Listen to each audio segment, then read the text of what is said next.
Hello बच्चों। तो आज हम लोग स्टार्ट करेंगे इलेक्ट्रोस्टेट का लेक्चर नंबर 30।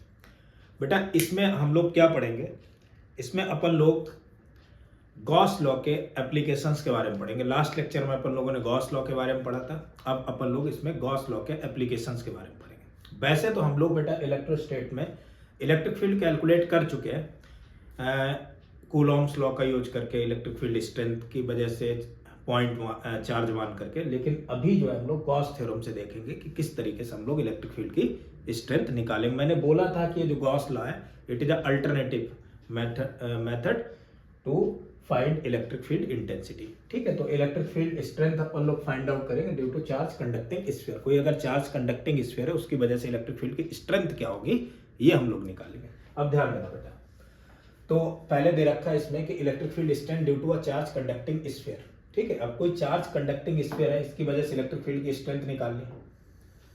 अब अगर बात आ रही कि कंडक्टिंग स्फीयर है तो बच्चों के दिमाग में आएगा कि सर चार्ज तो पूरा का पूरा सरफेस पर डिस्ट्रीब्यूट हो चुका होगा। तो लेट से चार्ज जो है वो सरफेस पर डिस्ट्रीब्यूट हो चुका है पूरा का पूरा यहां पर ऐसे।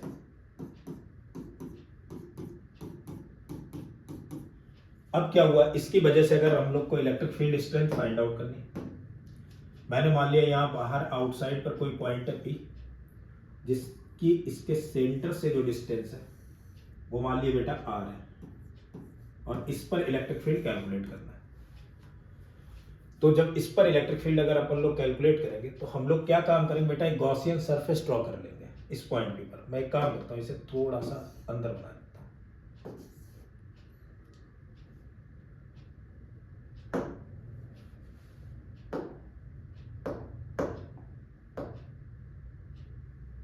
तो एक गॉसियन सरफेस अपन लोग ड्रॉ कर लेंगे। अगर ये पॉइंट पी मान लो यहां पर है और इसकी वजह से इलेक्ट्रिक फील्ड की स्ट्रेंथ फाइंड आउट करनी, तो गॉस लॉ अगर हम लोग यूज करते थे तो हमें चार्ज एनक्लोज से मतलब होता है जो सरफेस से एनक्लोज हो। तो इस चार्ज को एनक्लोज करने के लिए कैसी सरफेस की जरूरत होगी? बच्चे बोलेंगे सर ये तो पूरे स्फीयर के ऊपर चार्ज है, तो इसे अगर मुझे प्रॉपरली एनक्लोज करना है तो एक स्फीयर की ही जरूरत पड़ जाएगी।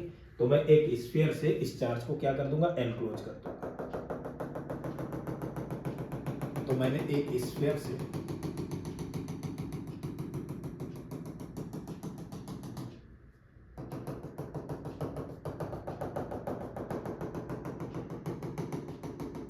इस चार्ज को एनक्लोज कर दिया। अब इस स्फीयर से अगर इस चार्ज को मैंने एनक्लोज किया तो यहां पर जो है कोई एरिया हो गया, let's say that area is D A. इस सरफेस का एक एरिया वेक्टर, और ये जो चार्ज है इसकी वजह से इस पॉइंट पर जो इलेक्ट्रिक फील्ड आएगा, मैंने मान लिया ये जो पॉइंट पी था वो था आर डिस्टेंस पर। तो जिस पॉइंट बेटा इलेक्ट्रिक फील्ड निकालना होता है ना, वहीं से एक गॉसियन सरफेस ड्रॉ कर दो। तो इस पर जो इलेक्ट्रिक फील्ड वेक्टर होगा उसकी भी डायरेक्शन इधर ही होगी। तो सबसे पहला काम बेटा क्या होगा, सबसे पहले तो हम इतनी सरफेस से निकलने वाला फ्लक्स निकालेंगे इस चार्ज की वजह से। तो एक छोटी सी सरफेस है, उससे निकलने वाला जो फ्लक्स होगा वो एक छोटा सा फ्लक्स होगा, चिन्ना सा फ्लक्स होगा। और ये फ्लक्स होगा कितना बेटा, वो होगा फ्लक्स फाई। तो लिखेंगे हम लोग flux passing through the surface passing through the d A area. इससे पास होने वाला फ्लक्स होगा बेटा छोटा सा d phi, and value of d phi is E dot d A. D phi की वैल्यू क्या हो चुकी होगी, ई डॉट डी ए। तो अगर मैं डी फाई को लिखना चाहूंगा so d phi equal to आ जाएगा अपने पास में E d A cos zero, and value of cos zero is 1। So d phi की वैल्यू आ जाएगी ई डी ए। ये तो इससे पास होने वाला फ्लक्स हो गया। अब इलेक्ट्रिक फील्ड की अगर हम लोग बात करेंगे तो इलेक्ट्रिक फील्ड कितना हो जाएगा, electric field is 1/4 pi epsilon not. बताया था मैंने, अगर किसी पॉइंट पे इलेक्ट्रिक फील्ड निकाला तो बेटा इस चार्ज को इकट्ठा करेंगे, यहाँ से यहाँ तक की डिस्टेंस लिख देते थे स्फीयर की वजह से। तो कितना हो जाएगा, सॉरी मुझे तो इलेक्ट्रिक फील्ड कैलकुलेट ही करना है, तो इसे मैंने लिख दिया ई डॉट डी ए। अब क्या काम करें, अब सर एक काम कर लेते हैं, मुझे टोटल फ्लक्स इस पूरे एरिया से निकालना है, तो मैं इसका क्या कर दूंगा, इंटीग्रेशन। सो इंटीग्रेट इसे कर दो।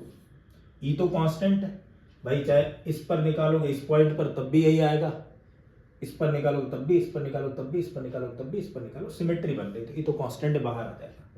डी फाई का इंटीग्रेशन बेटा फाई, ई कांस्टेंट बाहर, डी ए का इंटीग्रेशन इसका पूरा एरिया यानी ए, और इसका जो पूरा एरिया होगा बेटा वो तो होगा 4 पाई इंटू स्मॉल आर का स्क्वायर। ये जो एरिया आएगा वो कितना आ जाएगा, 4 पाई स्मॉल आर स्क्वायर। ये आ गया, इसे मान लिया मैंने इक्वेशन 1।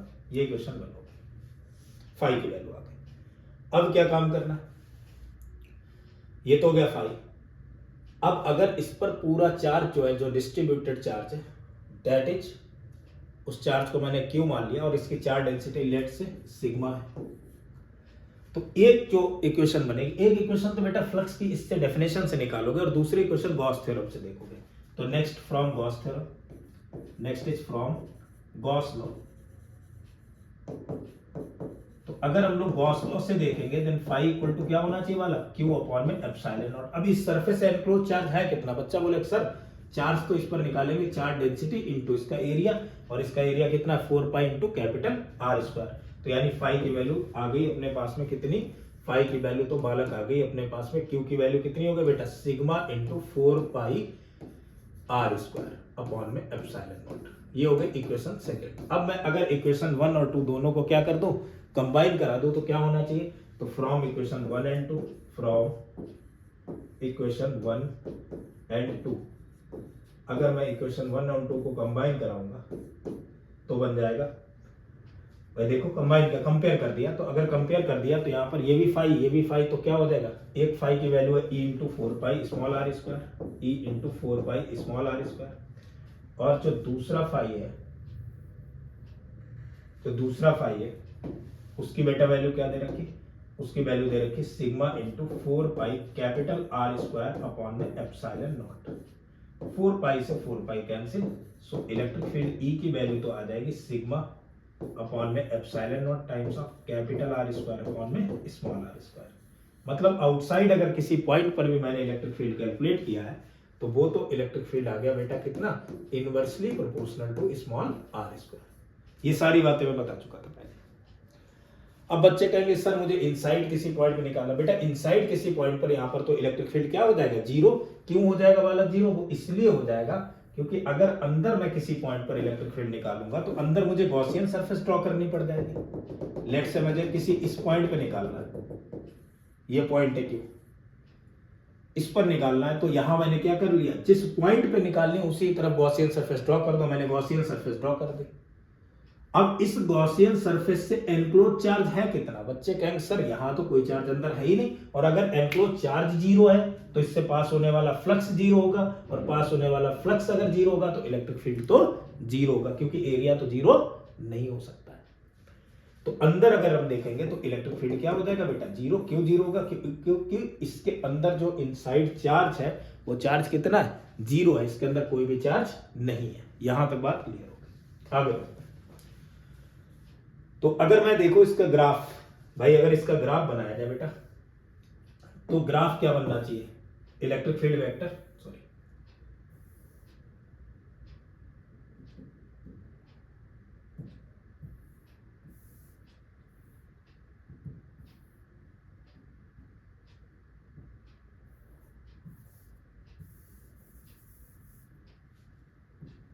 इलेक्ट्रिक फील्ड वेक्टर और इसके बीच का अगर ग्राफ बना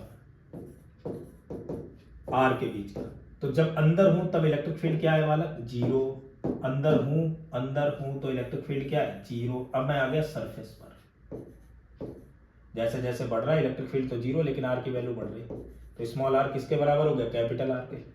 सरफेस पर जब आया तो एक कांस्टेंट वैल्यू दे दी उसने इलेक्ट्रिक फील्ड की, और उसके बाद में इलेक्ट्रिक फील्ड जो है वो inversely proportional to the r square है आउटसाइड, ये ऐसे बनेगा। तो मेरे ख्याल से यहां तक की बातें तो क्लियर है। अब आगे बढ़ते बेटा, ध्यान दो, नेक्स्ट देखते हैं। नेक्स्ट अब मुझे इलेक्ट्रिक फील्ड फाइंड आउट करना है ड्यू टू, अभी ये कैसा था बेटा, कंडक्टिंग स्फीयर था। अगर नॉन कंडक्टिंग स्फीयर हो, पूरे में चार्ज डिस्ट्रीब्यूट कर दिया जाए तो वो तो बेटा कहां तक जाएगा, वो तो पूरे थ्रू आउट वॉल्यूम में डिस्ट्रीब्यूट होगा। यहां तो सरफेस पर आ गया था, तो अंदर फिर चार्ज जीरो तो नहीं होगा, तो नॉन कंडक्टिंग की वजह से देखते हैं। तो electric field strength next is electric field strength, electric field strength due to non conducting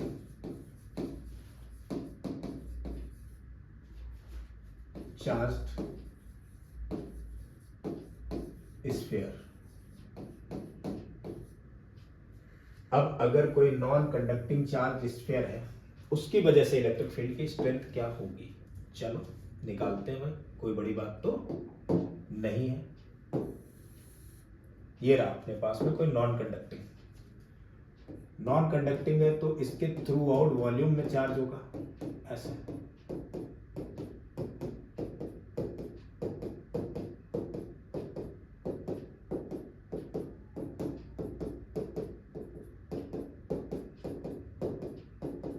पूरे वॉल्यूम में चार्ज डिस्ट्रीब्यूट होगा ऐसे, और इसकी charge density let say rho is the charge density of this sphere.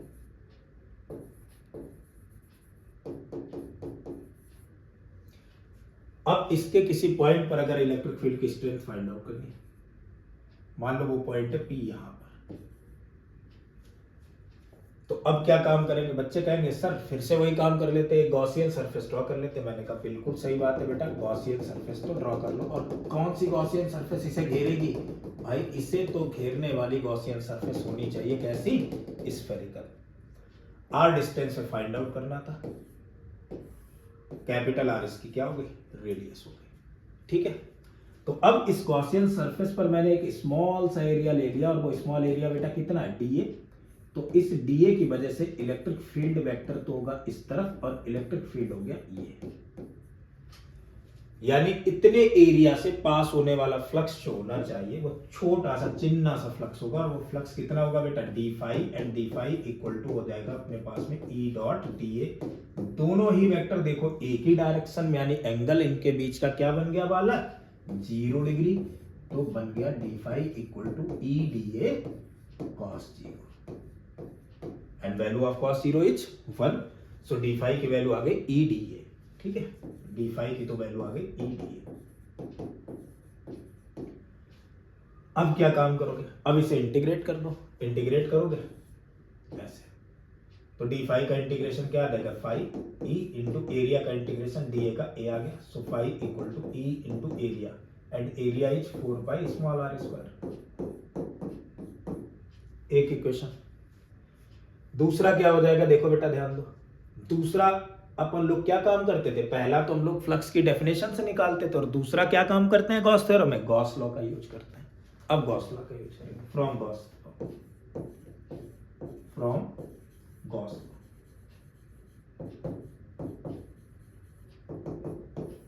तो अगर गॉस लॉ से देखेंगे तो फाई क्या होता था बेटा, नेट एनक्लोज चार्ज अपॉन में एप्सिलॉन नॉट। तो नेट एनक्लोज चार्ज कितना होगा, अब भाई इसकी चार्ज डेंसिटी कितनी है, रो, रेडियस कितनी r, तो चार्ज डेंसिटी रो है, तो रो तो पर यूनिट वॉल्यूम है, तो पूरे वॉल्यूम में कितना होना चाहिए, बच्चा बोले सर वो तो चार्ज हो जाएगा कितना, चार्ज डेंसिटी रो इनटू वॉल्यूम 4/3 पाई r³ अपॉन में एप्सिलॉन। इन दोनों इक्वेशंस को अगर अपन लोग कंपेयर करेंगे,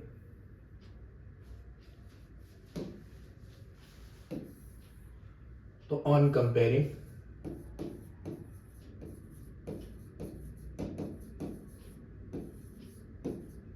इक्वेशन 1 एंड 2,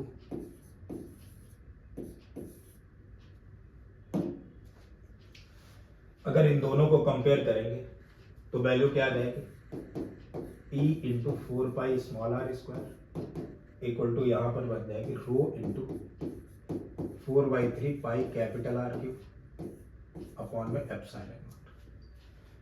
4 पाई से 4 पाई क्या हो जाएगा, कैंसिल, सो इलेक्ट्रिक फील्ड आ जाएगा E equal to rho upon में 3 epsilon not times of R³ upon में r²। यही तो बना, यानी इधर मैंने देखा जो इलेक्ट्रिक फील्ड आया वो इनवर्सली प्रोपोर्शनल टू वाला क्या है, r²। इलेक्ट्रिक फील्ड जो है वो inversely proportional to r² outside किसी पॉइंट पे, पहले भी यही आया था, वैल्यू ही आ गई।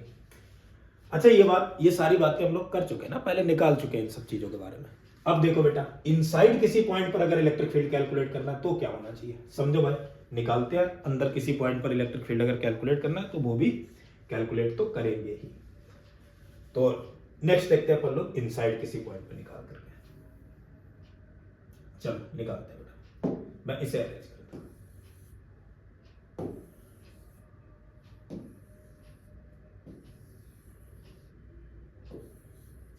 तो इनसाइड किसी पॉइंट पर अगर इलेक्ट्रिक फील्ड कैलकुलेट करनी है तो क्या होना चाहिए। अब मैं इनसाइड किसी पॉइंट पर मान लूंगा एक कोई पॉइंट है, लेट से P, जिसकी इसके सेंटर से डिस्टेंस क्या R है। अब यहां गॉसियन सरफेस ड्रॉ कर दी, तो गॉसियन सरफेस ड्रॉ करी मैंने, एक छोटा सा चिन्ना सा एरिया इसका ले लिया बेटा, कितना ले लिया, dA। इस एरिया वेक्टर की तो डायरेक्शन है इस तरफ dA वेक्टर, और इलेक्ट्रिक फील्ड इसकी वजह से आ रहा इधर की तरफ E वेक्टर। तो इससे पास होने वाला जो फ्लक्स होगा वो कितना होगा वाला, वो फ्लक्स तो हो जाएगा d फाई, और उसकी वैल्यू हो जाएगी E dA cos 0, यानी d phi equal to E dA आ गया।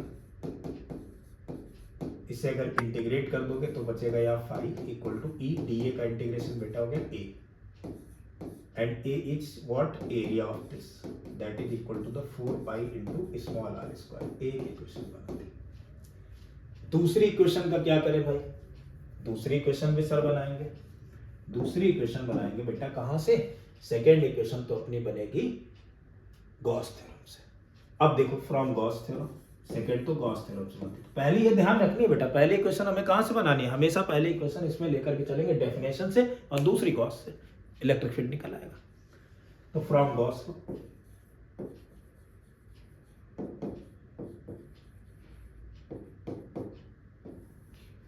अब गॉस लॉ अगर लगाएंगे तो गॉस लॉ बोलता था कि flux equal to 1 upon epsilon not times of the net charge enclosed by the surface.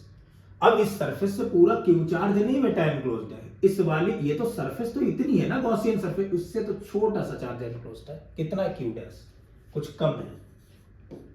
तो टास्क ये क्यू डैश की वैल्यू निकालो यार, निकाल लेंगे, कोई बड़ी बात तो नहीं है। क्या होना चाहिए बालक, क्यू डैश की तो वैल्यू हो जाएगी, ये तो 1 upon epsilon not times charge, कैसे लिखेंगे बेटा, चार्ज डेंसिटी रो इनटू यहां वाला वॉल्यूम, और यहां वाला वॉल्यूम तो 4/3 पाई स्मॉल r क्यूब, ये बन गया। इसे मान लिया इक्वेशन सेकंड। अब कंपेयर कर देते हैं। तो on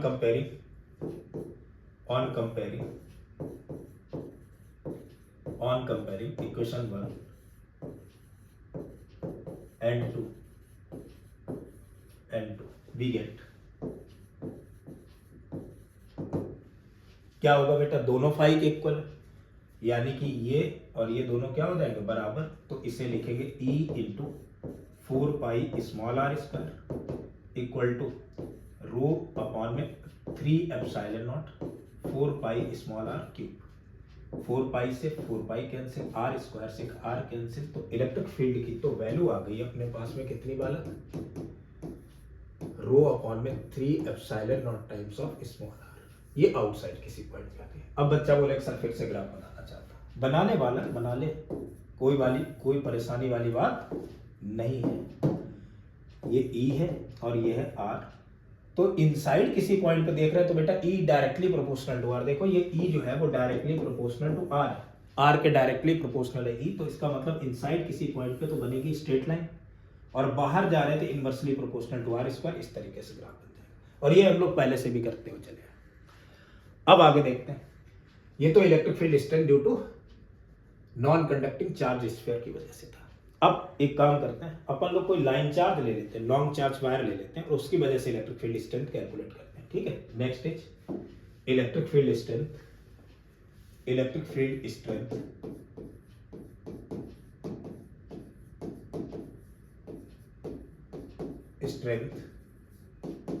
due two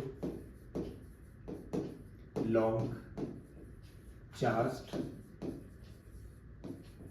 wire. Electric field strength due to long charged wire, कोई लॉन्ग चार्ज्ड वायर है उसकी वजह से इलेक्ट्रिक फील्ड स्ट्रेंथ क्या होगी वो अपन लोग को कैलकुलेट करना है। कोई बात नहीं, मैंने मान लिया कि ये कोई लॉन्ग चार्ज वायर है, ये कोई लॉन्ग चार्ज वायर है जिसकी लीनियर चार्ज डेंसिटी बेटा लैम्डा है। अब ध्यान देना, इसकी वजह से जो इलेक्ट्रिक फील्ड ऑफ लाइन्स होगी इधर होंगी, इधर होंगी, इधर होंगी, इधर होंगी, इधर होंगी, इधर होंगी, चारों तरफ होंगी, ऐसे ऐसे ऐसे ऐसे चारों तरफ। ये वायर इसकी वजह से इधर इधर इधर इधर इधर इधर इधर इधर ऐसे होंगी इलेक्ट्रिक फील्ड ऑफ लाइन्स। तो सारी की सारी ऐसे निकल रही होंगी। तो अब इसके लिए मुझे इस पॉइंट पर इलेक्ट्रिक फील्ड अगर कैलकुलेट करना है तो बच्चे बोले सर इस पॉइंट पे काम करो, जितनी फील्ड लाइंस पास हो जाए। अब इन्हें पास कराने के लिए एक सरफेस चाहिए होगी। वो सरफेस कैसी होनी भाई, चारों तरफ ऐसे लाइन की वजह से जा रही है इधर इधर। तो बच्चे के दिमाग में लेंथ भी और ऐसे चारों तरफ से ऐसे फैल रही, तो इसका मतलब क्या बनना चाहिए, सिलेंड्रिकल गॉसियन सरफेस बना दे तो काम आसान हो जाएगा। तो इसकी वजह से जो इलेक्ट्रिक फील्ड होगा वो कैसा होगा बेटा, सिलेंड्रिकल गॉसियन सरफेस बना देगी। ये बेटा एक सिलेंड्रिकल गॉसियन सरफेस तैयार करती है। अब इस सिलेंड्रिकल गॉसियन सरफेस की वजह से यहां का जो एरिया है वो लेट से डीए है, और इसकी वजह से इलेक्ट्रिक फील्ड इधर की तरफ मैंने लेट के लिए ई है। तो पहला तो डेफिनेशन से, पिनने से एरिया से फ्लक्स जो पास होगा वो डेफिनेशन से देखेंगे डी फाई, और उसकी वैल्यू तो हो जाएगी ई डॉट डी ए। और क्या लिख सकते हैं बेटा डी फाई को, d phi equal to E dot d A means E d A cos 0 लिख दिया मैंने, कोई बड़ी बात तो नहीं है। So d phi equal to आ गया अपने पास में ई डॉट डी ए यानी E d A cos 0। So d phi तो आ गया बेटा ई डी ए, इसे इंटीग्रेट करोगे क्या बचेगा बेटा, phi E into area A. अब बच्चे कहेंगे सर मैं इसका एरिया भी लिखना चाहता हूं। मैं कह रहा हूं बिल्कुल भाई तुम लिख लो। इसकी लेंथ मैंने लेट से कर ली एल है, इतने की मैंने मान लिया भी लेंथ है बेटा, देखना भी बन जाएगा काम। एरिया ये ई लिखा, और एरिया तो लिखा जाएगा कितना बेटा, कौन सा एरिया, कर्व कितना 2 पाई आर एल, क्योंकि फ्लक्स तो इसी से पास हो रहा है, इससे तो कोई पास होगा ही नहीं। इलेक्ट्रिक फील्ड वेक्टर ऐसा एरिया वेक्टर ये, तो कितना आ गया 2 पाई आर इंटू एल। दूसरा सर किससे निकालें, दूसरा यार बालक पता है आपको, गॉस थ्योरम। गॉस थ्योरम क्या कहती है, phi equal to charge q upon में एप्सिलॉन। अगर मैं एल लेंथ की बात कर रहा हूं तो यहां पर चार्ज तो होना चाहिए बेटा charge per unit length into length. ये दूसरी इक्वेशन। इन दोनों इक्वेशंस को अगर अपन लोग कंपेयर करेंगे तो ऑन कंपेयरिंग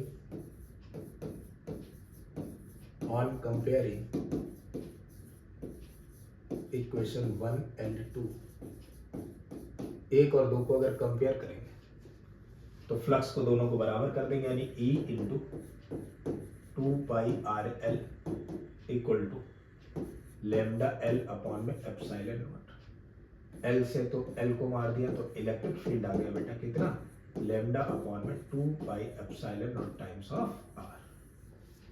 और शायद यही आता था। यहां तक बात क्लियर है।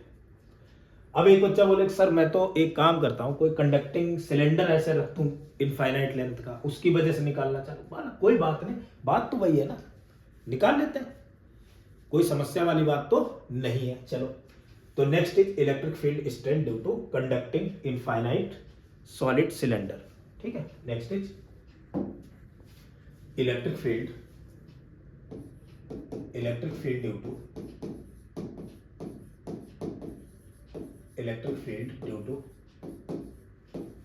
Due to conducting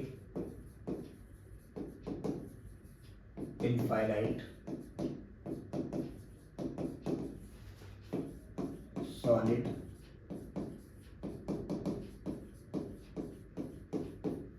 cylinder. अब कोई कंडक्टिंग इनफाइनाइट सॉलिड सिलेंडर है, उसकी वजह से हम लोग को इलेक्ट्रिक फील्ड फाइंड आउट करना है। ध्यान दो, तो अगर मैंने कोई कंडक्टिंग सिलेंडर रखा, ये रहा इनफाइनाइट लेंथ का, ये अगर बेटा कंडक्टिंग है ये, तो चार्ज तो इसका पूरा का पूरा सरफेस पर ही फैला होगा, पूरी की पूरी सरफेस पर चार्ज डिस्ट्रीब्यूटेड होगा। पहले तो अपन लोग इसके आउटसाइड किसी पॉइंट पर निकालेंगे, मैंने लेट से मान लिया आउटसाइड पर कोई पॉइंट है P और इस P पॉइंट पर मुझे इलेक्ट्रिक फील्ड कैलकुलेट करना है। तो इस P पॉइंट पर अगर मैं इलेक्ट्रिक फील्ड कैलकुलेट करूंगा बच्चे, तो वो तो आ जाएगा यहां से यहां तक, यानी P पॉइंट पर इलेक्ट्रिक फील्ड निकालने के लिए अब इसको घेरना है मुझे। बड़ी बात आसान है। कौन सी सरफेस बनानी चाहिए? बच्चे कहेंगे सर इनकी वजह से ऐसे, भाई ये सिलेंडर हो गया, ऐसे ऐसे ऐसे ऐसे ऐसे इलेक्ट्रिक फील्ड ऑफ लाइन चलेगी। तो बात तो बेटा वही हो गई कहानी, कौन सी? वायर वाली। और वायर को किससे घेरते थे? गॉसियन सरफेस कैसी होती थी? सिलेंड्रिकल। तो इसके लिए भी गॉसियन सरफेस क्या होनी चाहिए? सिलेंड्रिकल। तो अपन लोग इससे एक सिलेंड्रिकल गॉसियन सरफेस बनाएंगे और इसे घेर देंगे। एक सिलेंड्रिकल गॉसियन सरफेस बनाई और मैंने इसे क्या कर दिया? घेर दिया। Let's say radius of this cylinder is capital R and distance between the centre and the point P is small r। सो मैंने यहां पर क्या काम किया, इधर एक एरिया ले लिया और ये एरिया छोटा सा है DA, इसकी वजह से इलेक्ट्रिक फील्ड इधर हो गया E वेक्टर। अब ये चार्ज जो है सरफेस पर अगर डिस्ट्रीब्यूटेड है, देन मैंने मान लिया यूनिफॉर्म चार्ज डेंसिटी इसकी कितनी होगी बेटा? सिग्मा। तो अब इसकी वजह से मुझे फाइंड आउट करना इलेक्ट्रिक फील्ड कितना होगा, निकाल ले जाएंगे बच्चे, इसमें भी कोई बड़ी बात तो नहीं है। क्या होना चाहिए इसकी वजह से? पहले तो डेफिनेशन पर जाएंगे। डेफिनेशन क्या होती थी फ्लक्स की? इस छोटे से चिन्ह से एरिया पर नन्ना सा फ्लक्स आ जाएगा बेटा, कितना हो जाएगा? E dot DA। And E dot DA is what? EDA cos 0। cos 0 की तो वैल्यू हो गई 1, सो d5 की तो वैल्यू आ गई कितनी? EDA। कर दो बेटा इंटीग्रेट, कर दिया। d5 का इंटीग्रेशन क्या आ गया? 5e। da का इंटीग्रेशन बेटा क्या आ गया? a। And a is the curve area of this cylinder. कौन सा वाला बेटा? Gaussian surface. Curve area of this Gaussian surface, इस गॉसियन सरफेस का कर्व एरिया।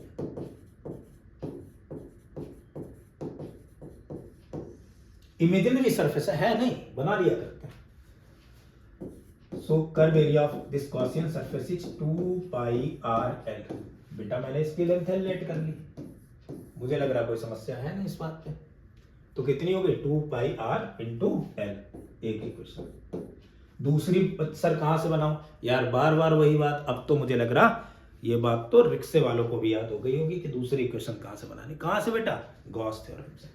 तो गॉस लॉ लगाएंगे, phi equal to enclose charge upon में एप्सिलॉन नॉट, गॉसियन सरफेस। अब ये चार्ज होगा कितना बेटा? ये चार्ज है कितना? जितना एनक्लोज है। तो ये चार्ज इस सरफेस से कितना एनक्लोज्ड है? चार्ज डेंसिटी इनटू इस सरफेस का एरिया। अब ये तो कर्व सरफेस है और कर्व सरफेस का तो एरिया अच्छे से पता है कितना होगा बेटा? चार्ज डेंसिटी यानी सिग्मा, और कर्व सरफेस का एरिया तो हो गया 2π capital R into l upon में एप्सिलॉन नॉट। ये हो गई सेकंड इक्वेशन। दोनों इक्वेशन को अपन लोग कंबाइन करा देंगे। On combining equation 1 and 2,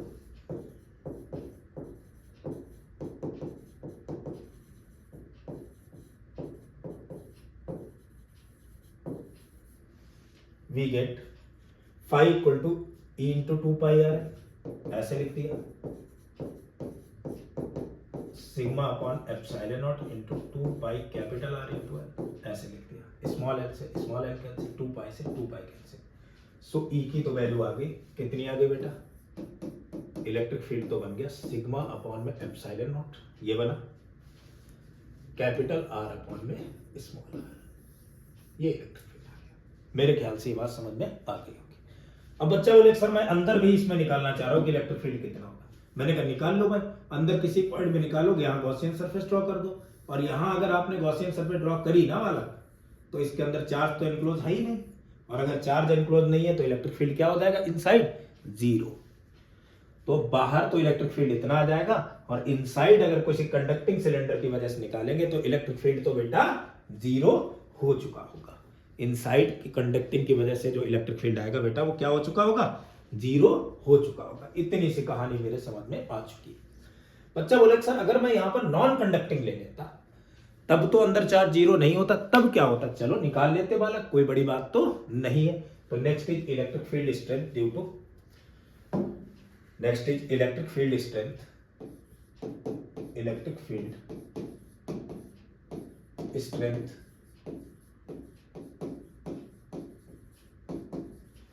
due to non conducting charged long cylinder. Electric field strength due to non conducting charged long cylinder. अब कोई non conducting charge long cylinder है, उसकी वजह से इलेक्ट्रिक फील्ड स्ट्रेंथ क्या होगी, निकालते हैं। अच्छी बात है। देखो मैंने क्या किया, अगर ये non conducting charged long cylinder है, ये non conducting charged long cylinder है, तो इसके थ्रू आउट वॉल्यूम में चार्ज डिस्ट्रीब्यूट होगा। कैसे?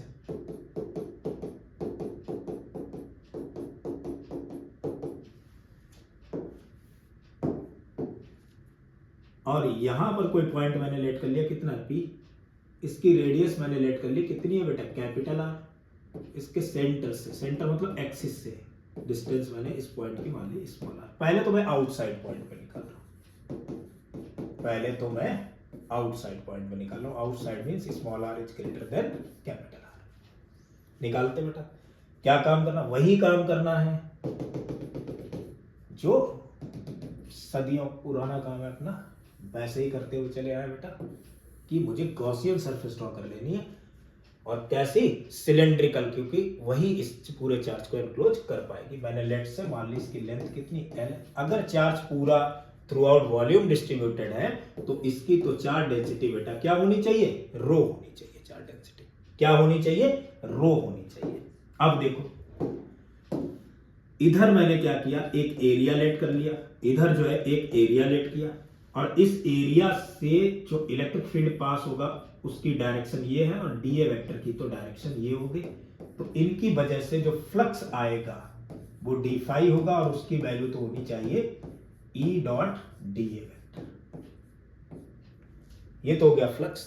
अब ई डॉट डीए को कैसे लिखा जाए, तो बच्चे बोलेंगे सर इसे तो लिख देंगे अपन लोग ई डीए कॉस 0 डिग्री।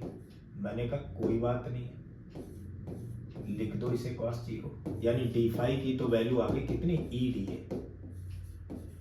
अगर मैं डी ए की बात करूं तो एरिया तो मुझे यही कर्व वाला लेना है, और कर्व एरिया की अगर मैं बात करूंगा तो वो कितना हो जाएगा, ई कर्व एरिया तो आएगा 2 पाई आर एल, तो आर इंटू एल। भाई इस सिलेंडर का लेना, इसका थोड़ी लेना, तो स्मॉल आर लेना है, उसकी रेडियस तो स्मॉल आर हो गई ना।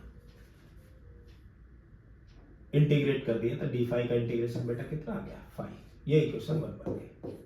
दूसरी इक्वेशन फिर से वही बात यार, क्यों पूछ रहे हो बार बार, कहां से निकालेंगे, गॉस थ्योरम से। गॉस थ्योरम के लिए चार्ज अपॉन में एप्सिलॉन नॉट। यार चार्ज को मैं क्या लिखूं, अरे पूरे सर वॉल्यूम में चार्ज डिस्ट्रीब्यूटेड है, और कितना डिस्ट्रीब्यूटेड है बेटा, वो तो डिस्ट्रीब्यूटेड है, उसकी चार्ज डेंसिटी है रो, तो पर यूनिट वॉल्यूम में तो पूरे वॉल्यूम में कितना आ जाएगा, रो इंटू इसका वॉल्यूम, और इसका वॉल्यूम सिलेंडर का है कितना होता है बेटा, पाई आर स्क्वायर एल। कितना हो जाएगा, पाई capital R square into l upon में एप्सिलॉन नॉट। ये बन गई सेकेंड इक्वेशन। अब क्या काम करूं सर मैं, बेटा कुछ मत करो, दोनों इक्वेशंस को तो कंपेयर कर दो। तो on comparing 1 and 2 we get, देखो on comparing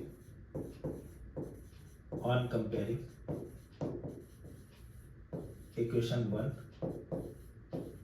and 2 we get क्या आएगा, E into 2 pi are l equal to rho into pi capital R square l upon में एप्सिलॉन नॉट। भाई पाई से तो पाई उड़ा, एल से तो एल उड़ा, क्या बच गया सर, ये तो बचा है अपने पास में E इक्वल टू कितना आ जाएगा बेटा, rho upon 2r into epsilon not, 2 epsilon not times of r into capital R square. ये तो आ गया आउटसाइड किसी पॉइंट पर। अब बच्चे बोले सर यहां पर अगर मैं इनसाइड निकालूं तो आना चाहिए मेरे ख्याल से, क्यों, क्योंकि आप तो बार बार गॉसियन सरफेस ड्रॉ कर रहे हो, और उस गॉसियन सरफेस से अंदर चार्ज तो एनक्लोज हो गई, क्योंकि ये तो नॉन कंडक्टिंग है। तो चलो निकाल लेते हैं इनसाइड में कितना आएगा। तो नेक्स्ट इज इनसाइड किसी पॉइंट पर अगर मुझे कैलकुलेट करना है तो क्या आएगा, ठीक है। तो नेक्स्ट इनसाइड किसी पॉइंट पर निकालना है। बना लेता हूं मैं दोबारा से। मान लो ये सिलिंड्रिकल रीजन इनफाइनाइट लेंथ, इसमें पूरे में चार्ज डिस्ट्रीब्यूटेड है, पूरे में चार्ज डिस्ट्रीब्यूटेड है। इनसाइड किसी पॉइंट पर निकालना, मैंने मान लिया यहां पर निकालना था इस पॉइंट पर, तो इसके एक्सिस से r डिस्टेंस में निकालना। मैंने एक गॉसियन सरफेस ड्रॉ कर ली। इस सिलेंडर की तो रेडियस कितनी r है, लेंथ नेट से यहां वाली जो है मैंने मान ली l है। अब कितना होगा इलेक्ट्रिक फील्ड, सर फिर से वही कहानी यार, इनसाइड में किसी पॉइंट पे निकाल रहा हूं, तो इनसाइड किसी पॉइंट पे निकालने के लिए स्मॉल r की वैल्यू क्या होनी चाहिए, लेस देन कैपिटल R। कहानी वही दोहराएंगे, क्या डेफिनेशन से पहले देखेंगे फ्लक्स की। इधर की तरफ इलेक्ट्रिक फील्ड E इन सारे चार्ज की वजह से जितना अंदर था, और एरिया वेक्टर कितना हो गया, D है। तो फ्लक्स कितना पास होगा, बच्चे बोलेंगे सर फ्लक्स तो होगा d फाई, और d फाई की तो वैल्यू हो जाएगी E डॉट dA, यानी E dA cos 0 degree, E dA cos 0। तो फाई की वैल्यू सर क्या हो जाएगी, वो तो हो जाएगी E इंटू ये वाला एरिया, यानी फाई इक्वल टू E, और एरिया तो इसका बेटा कितना होगा, सारे बच्चे जानते हैं 2 पाई R इंटू L, छोटा सा बच्चा जानता होगा अब ये बात तो। दूसरा गॉस थ्योरम लगाएंगे। गॉस थ्योरम क्या होती थी बेटा, फाई फ्लक्स इक्वल टू जितना इसमें चार्ज एनक्लोज्ड है, कितना भाई एनक्लोज्ड है चार्ज यहाँ पर, वो तो एनक्लोज्ड है Q डैश अपॉन में एप्सिलॉन नॉट। और ये Q डैश चार्ज होगा कितना, चार्ज को कैसे लिखेंगे, चार्ज डेंसिटी रो इनटू यहाँ का volume, and charge density rho is rho, और वॉल्यूम बेटा इतने छोटे से सिलेंडर का क्या होगा, pi small r square into L upon में एप्सिलॉन नॉट। इक्वेशन हो गई सेकंड। दोनों को कंपेयर करा दिया ऑन कंपेयरिंग 1 and 2।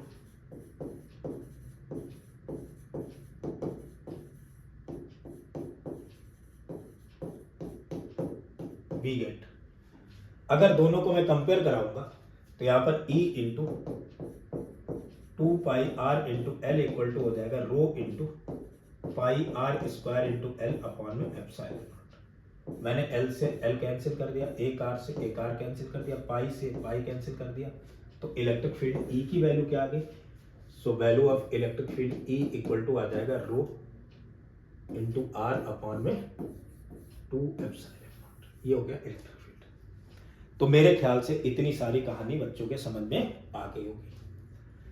तो ये तो कुछ एप्लीकेशंस थे, एक कुछ और बचा है, कंडक्टिंग सीट वाला बचा है, वो भी अपन लोग करेंगे नेक्स्ट लेक्चर में। उसके बाद नॉन यूनिफॉर्म अगर कोई इलेक्ट्रिक फील्ड होगा, डिस्ट्रीब्यूटेड होगा, तो कहीं पर अपन लोग चार्ज डेंसिटी गॉस थ्योरम से निकालने की कोशिश करेंगे, और कहीं पर क्या निकालने की कोशिश करेंगे कि चार्ज कितना इसमें एनक्लोज्ड है, ये वैल्यू कैलकुलेट करेंगे नेक्स्ट लेक्चर में। उसमें थोड़ा सा मजा आने वाला है। उसके बाद अपन लोग पढ़ेंगे solid angle and then dielectric के बारे में पढ़ेंगे। तब तक के लिए बेटा थैंक यू।